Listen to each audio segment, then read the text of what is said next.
Welcome to the Insurance Brokers Podcast with your host, Sarah Myerscough. This business podcast is for ambitious brokers determined to grow their business. Our guests are highly experienced industry experts and innovators. This is the place to leverage their success, learn how to break through barriers to growth, and discover a community of support and ideas whilst growing your business. Good morning, Tim. Thank you very much for joining me today on a very rainy morning for the Insurance Brokers Podcast. It's great to have you here. Do you want to introduce yourself and perhaps a little bit about the topic of consumer duty and why we're talking about it today? Yeah, sure. I mean, look, my name is Tim Chadwick. I'm the Group Chief Risk Officer at PIB Group. So I've been at PIB now for just over 3 years. Prior to that, undertook a number of different roles at Chadwick Lloyd Thompson, Willis, Aon, and also a bit further back in my career. The first 10 years of it was spent with Royal and Sun Alliance.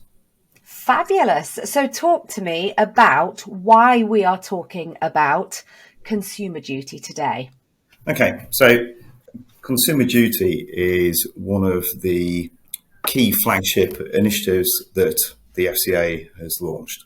So this amongst other things like, for example, the strengthening of the rules around appointed representatives and the ongoing work in terms of product governance. Consumer duties, one of those key initiatives that the FCA are looking to bring in during the course of 2023, which obviously means that the majority of the work has got to start right now. Why are they looking at introducing? You've mentioned there's sort of a whole myriad of things that are moving towards a particular place. Why are they looking to introduce this new regulation? Yeah, no, good question. Some people will say, well, hang on a minute, haven't we got treating customers fairly? Haven't we had conduct risk? So why are they introducing this consumer duty and why now? Look, a lot of brokers, in fact, I think the vast majority of brokers do a great job for their clients. They have the client at the heart of their business and, they're always working for the best interest of the client. And in fact, the FCA recognise that. The FCA, acknowledge that. They say that they see a lot of examples of good practice. Perhaps most disappointingly, they continue to say in their words that they find that they're still seeing too many firms that are not looking after their customers. And they give a few examples of that. They talk about selling products and services that are not fit for purpose and they're not designed for the target market. They talk about selling products that don't deliver fair value. Again, another really key theme that's come out of the product governance work.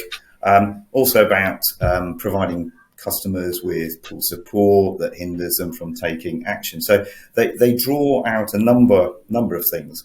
But also, if you look at the broader context, so back in 2020, the FCA did a financial life survey, and one of the key metrics, and bear in mind this isn't specific to the broking sector, this is financial services more broadly. The finding was that only 35% of financial services firms were seen to be honest and transparent in their dealings with the clients, which is very, very, very low and is quite damning. So, when you put all of that together, what the FCA are trying to do through the duty is to try and usher in higher standards around making sure that customers are looked after. So, in a nutshell, what the regulator are really looking for firms to do is to put themselves in customers' shoes and to make sure that they're focused on good customer outcomes and really importantly that it's part of their firm's culture. So this isn't some box ticking exercise. There's very clear expectations around culture and around importantly the role of the board in all of this. So, and forgive me if you've kind of covered this, but I'm not the expert that you are. What is the difference between this specific duty, and you've mentioned conduct risk and TCF? What the specific differences?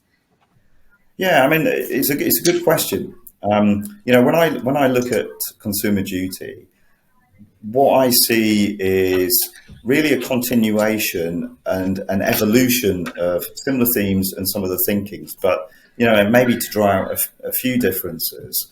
For me, the consumer duty seems to be much more outcomes orientated, would be one thing.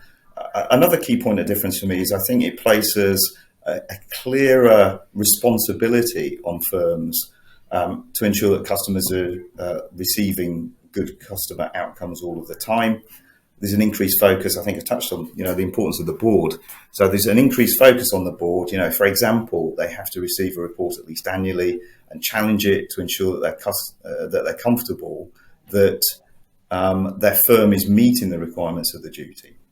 And not only meeting it, but also there's a sort of increased requirement, I think, with the consumer duty around making sure that they can evidence it, which I know is a common theme in regulation more generally. But, I think those are some of perhaps the key differences. So it's not something that's completely new, but actually it is taking things up a couple of levels. It feels to me from this conversation that it's a concerted effort to move things from tick box to embedded in culture. Have I read that wrong? No, I don't think so. I mean, obviously, looking at conduct risk and looking at TCF, there's always a kind of a cultural angle to it. But I think, there is more of an emphasis with the consumer duty about this really being embedded across the whole fabric of the organisation. So does the regulation actually apply to consumers? So the short answer is we need to kind of we need to think about what consumers actually are. I mean, it's a bit of a misnomer calling it the consumer duty because it might lead you to believe that actually it just really applies to personal insurance customers, and that's simply not the case. So it applies to all, in the FCA's words, retail customers. Now, this definition includes both private individuals and also SME customers. Now, there's a bit of a wrinkle in that the FCA don't define SME customers, but I think what we can draw from this is, look, the consumer duty will apply to both personal and commercial customers largely, right? There are some exclusions. So, for example, it doesn't apply to reinsurance customers. It doesn't apply to contracts of large risk. So that's things like marine, aviation, transport classes, some really large commercial policyholders. And those are typically, firms with, say, more than 250 employees, more than about 12.8 million euros of revenue and a balance sheet over just over 6 million euros. So, there are some exceptions, but I think the key point maybe is that actually, no, that the consumer duty, irrespective of what it's called, has very broad appeal, and it applies certainly in most organisations and most of their customers. I'm very impressed at the massive amount of knowledge in your head, just being able to, those are quite specific exclusions with very specific numbers. So I'm very impressed. I just wanted to say that. I was muddled numbers up when I tried to do that. What actually is the duty? I know that might be a bit of a broad question, but if I'm a broker and I'm listening to this, what is the duty that is imposed on me? It's a broad question and it's a broad answer. So, I guess the first point is the consumer duty isn't a single thing. So it's not a single thing. It's a package of measures. So let's do it in numbers. So there is one new principle, right? And that's that firms must demonstrate that they can meet this new principle, which is they must deliver good outcomes for retail clients. So that's the first thing. There are 3 cross-cutting rules, and these really focus on 3 key behaviours. So the 3 cross-cutting rules cover acting in good faith. So that means that, for example, firms are required to act openly and honestly and to address the imbalance in knowledge and expertise, obviously between them and their clients. The second cross-cutting rule is around avoiding foreseeable harm. So the regulator isn't saying, firms have got to avoid harm full stop. I think there's realism baked within it, but they're saying actually, no, firms should be thinking forwards and through their risk management, they should be identifying areas of foreseeable harm and they should be preventing that. And, foreseeable harm, might be in terms of an example, to include ensuring that you're providing fair descriptions of benefits and exclusions, because obviously that's something that's quite foreseeable if it isn't there. Third piece is to enabling and supporting retail customers pursue their financial objectives. So this is all about really empowering consumers to make choices for themselves and to remain responsible for their own decisions. But obviously, firms and brokers particularly have a key role to play in that, in terms of supporting them and, for example, making sure that they've got the right information at the right time that really facilitates consumers being able to make those kind of decisions. The next number is 4 outcomes. So there are 4 outcomes associated with the Consumer Duty. And these are new rules and guidance setting out the more detailed expectations about how firms should conduct themselves. So the 4 are products and services, so a real focus on that. And that's, for example, making sure that firms ensure that the products that they either design or that they have meet customer needs, and that they perform the way that they're intended to perform, and they're sold who they should be sold to, so the right target market. The second is around price and value. So again, this really goes back, Sarah, to the broader theme that is out there around, the provision of fair value. So it's making sure that firms assess the price and the value equation on an annual basis. The third one is around consumer understanding. So again, this is going back to making sure that they've got the right information at the right time. It's appropriate for the kind of customer that they are, that the information is clear, it's transparent, and also importantly that firms actively consider vulnerable customers. And again, the things that they may need to put in place to ensure that vulnerable customers, who may have particular needs, those needs are met through, the communications that they produce and the engagements that they have with them. And fourthly, consumer support. So this is, for example, making sure that support's responsive, that it's accessible, it's appropriate. That, for example, post-sale support is as good as sales support. And also there's no unreasonable barriers to, for example, customers cancelling products post-purchase. So those really are the core elements of the duty. But also, in addition to that, there's a couple of things that are probably worth mentioning as well. The first is there's also a new conduct rule. So this conduct rule sets out that all colleagues, so not the firm, all colleagues must act to deliver good outcomes for retail customers. So that's for everyone. So everyone who works in a broking firm needs to be able to adhere to that going forwards. And the other thing that's probably worth mentioning is the expectation of the regulator that boards will appoint a consumer duty champion. So those are the kind of the main things wrapped up in the consumer duty. I think the way you've described it there is really helpful, with the numerical 1, 3, 4, and then 2 additionals. So I think that's really helpful. Thank you. You've mentioned something that I just want to touch on. You said various points coming in through 2023. So my question is, when does the duty come in, and what aspects should we be looking at now? So, as you can probably tell from the breadth of the stuff that goes in there, this is a big chunk of work. So there is quite a tight deadline from my perspective in terms of looking at all of these elements of the duty and making sure that certainly the firms that I look after are up to speed and in a good place. The deadline for the consumer duty is the 31st of July 2023. So like I said, it's not that long. There's a piece of work to be done, but the early deadline really relates to actually, last month. So by the end of October, the FCA's requirement was that all firms will have had, in effect, a consumer duty implementation plan in place and reviewed and approved and challenged by the board. So those are the two key deadlines that I put out for you. So by now, firms should already have an implementation plan. Yeah. to bring in the consumer duty in all aspects that has been tested by the board. So my question is, there's a lot of people listening to this that might be a one-man band or a very small, less than 20 employees insurance broker, for example. Yeah. How do they test it themselves? What does testing mean? And what should be in an implementation plan?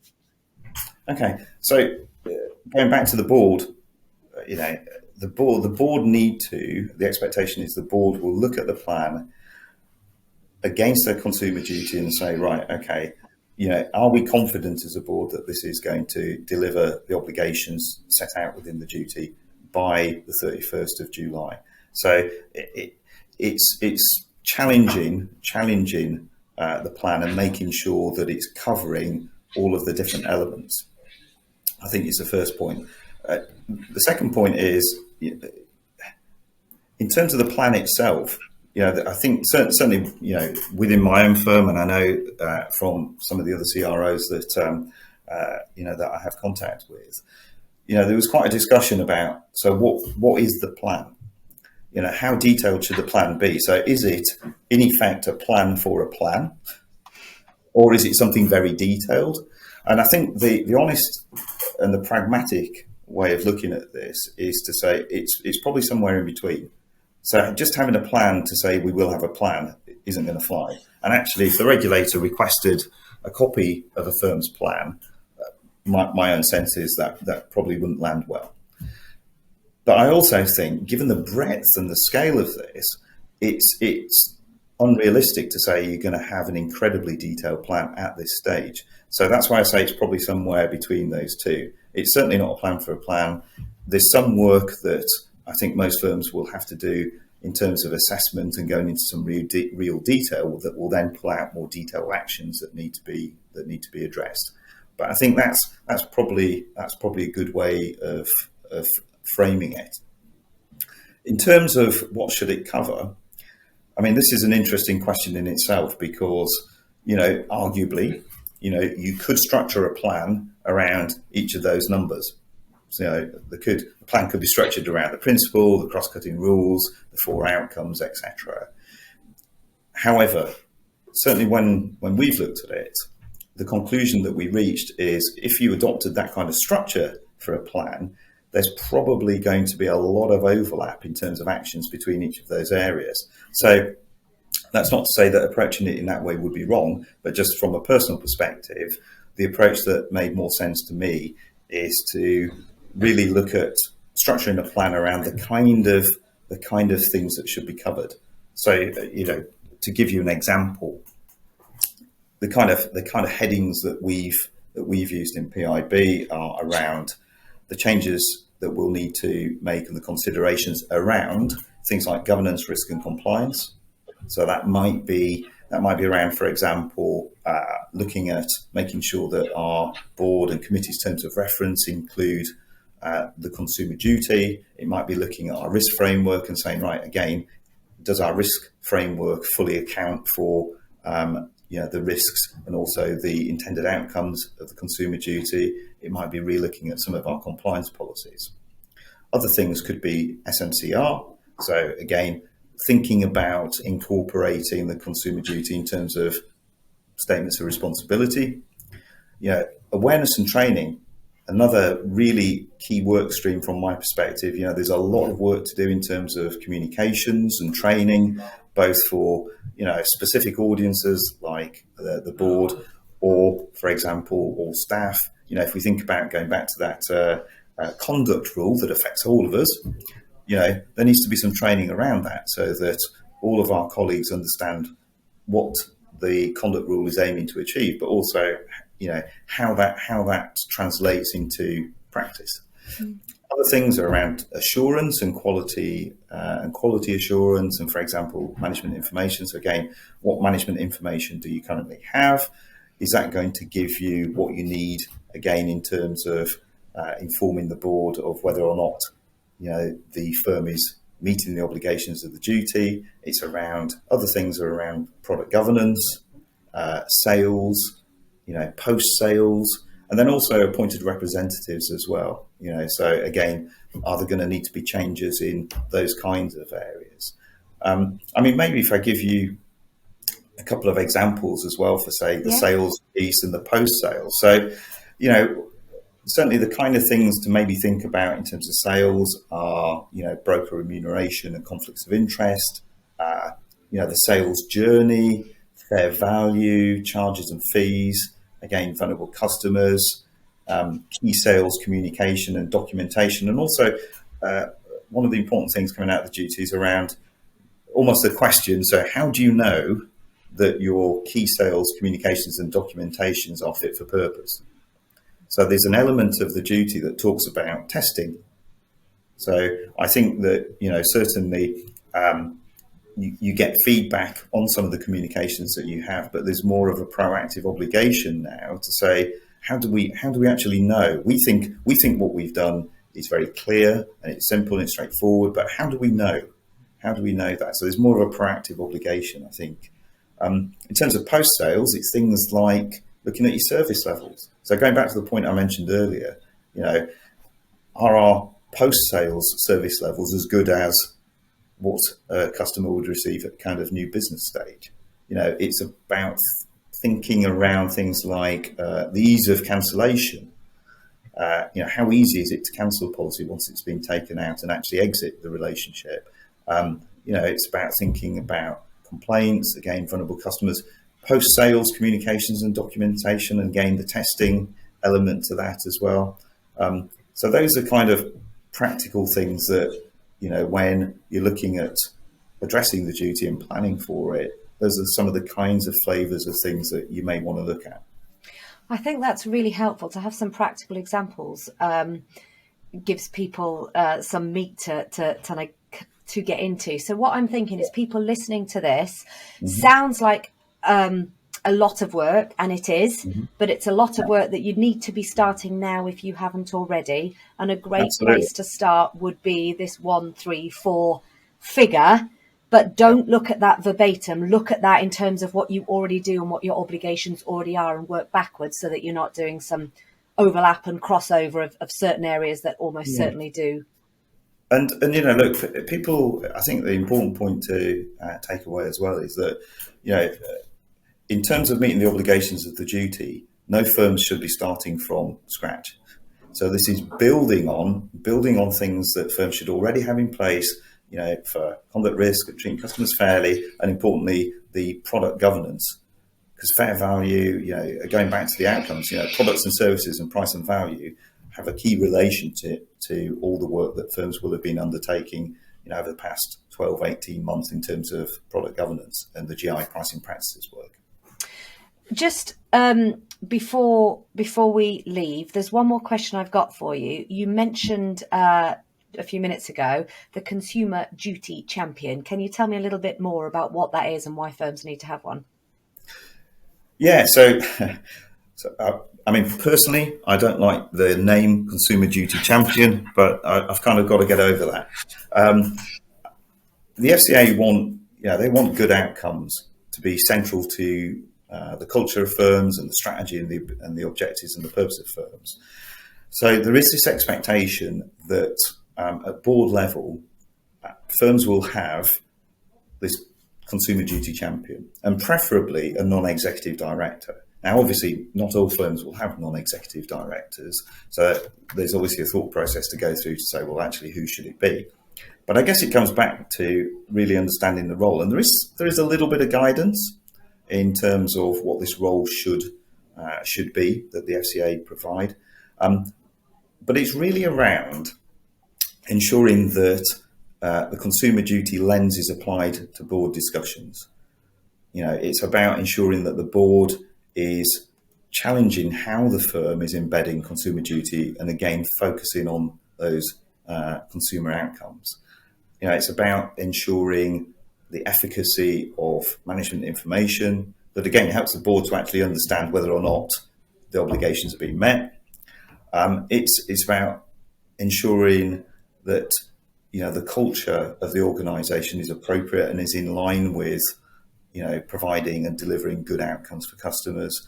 And it's also about this is my sort of interpretation of it, and some of the things that I'm looking for out of our consumer duty champions. It's also about sponsoring an annual consumer duty assessment and report to the board, which is something we've not touched on thus far. But again, that's another requirement coming out of this work, that on an annual basis, the board will sit down and actually assess whether or not the firm is meeting those obligations in quite a formal way. So there's a report that's got to be in place to back that up. So those are the kind of things that I'd see the consumer duty champion doing. But in a nutshell, it's about making sure that this consumer duty lens is applied to all the different facets and areas of the board discussions that they have. Fabulous. Tim, the knowledge that's in your head is incredible, and I'm really grateful to have had you on to talk to us this morning.